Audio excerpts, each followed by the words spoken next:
छुट्टी चाहिए, हनीमून पर जाएगी। हमेशा भद्दे और गंदे कमेंट करता था टीसीएस कांड वाला राजा मेमन। ऐसा कहना है। जो चौथी पीड़िता है उसने अपना स्टेटमेंट पुलिस के सामने दे दिया है, जिसमें उन्होंने खुलकर ये बताया कि जो आरोपी हैं वो कैसे टीसीएस में महिलाओं को प्रताड़ित कर रहे थे।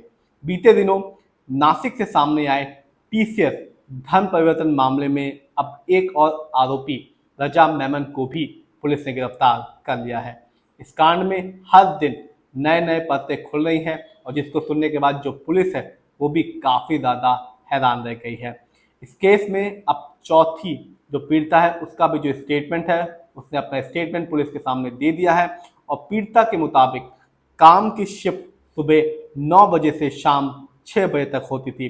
मई 2023 में शुरुआती ट्रेनिंग के दौरान जब मैं ट्रेनिंग रूम में अकेली थी तब रजा मेमन मेरे पास आया और मेरा नाम और पता पूछता था। पीड़िता ने अपने स्टेटमेंट में ये बताया है कि पीड़िता ने कहा, मेरी शादी नवंबर 2025 में हुई।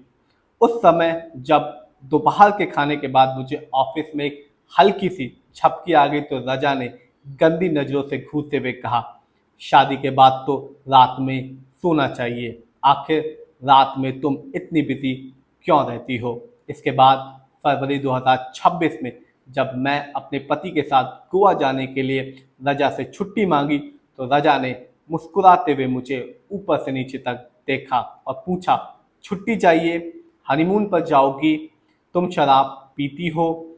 इस पर मैंने जब उसे इग्नोर किया तो रजा ने आगे कहा, तुम्हें किसी ठंडी जगह जाना चाहिए, वो घूमने के लिए सबसे अच्छी जगह होती है। मुझे कमेंट मेरी निजी और शादीशुदा जिंदगी के बारे में यौन रूप से आपत्तिजनक और बेहद गंदा लगा। पीड़िता ने आगे कहा, इस स्थिति से तंग आकर जब मैंने अपनी हेड अश्वनी से संपर्क किया लेकिन उन्होंने लगातार रजा मेमन, दानिश और तौफिक को ही बचाने की कोशिश की। उनके खिलाफ कोई एक्शन नहीं लिया गया और मेरी कंप्लेंट को ये कहकर खारिज कर लिया कि क्यों हाईलाइट होना चाहती हो, जाने दो इस मामले को।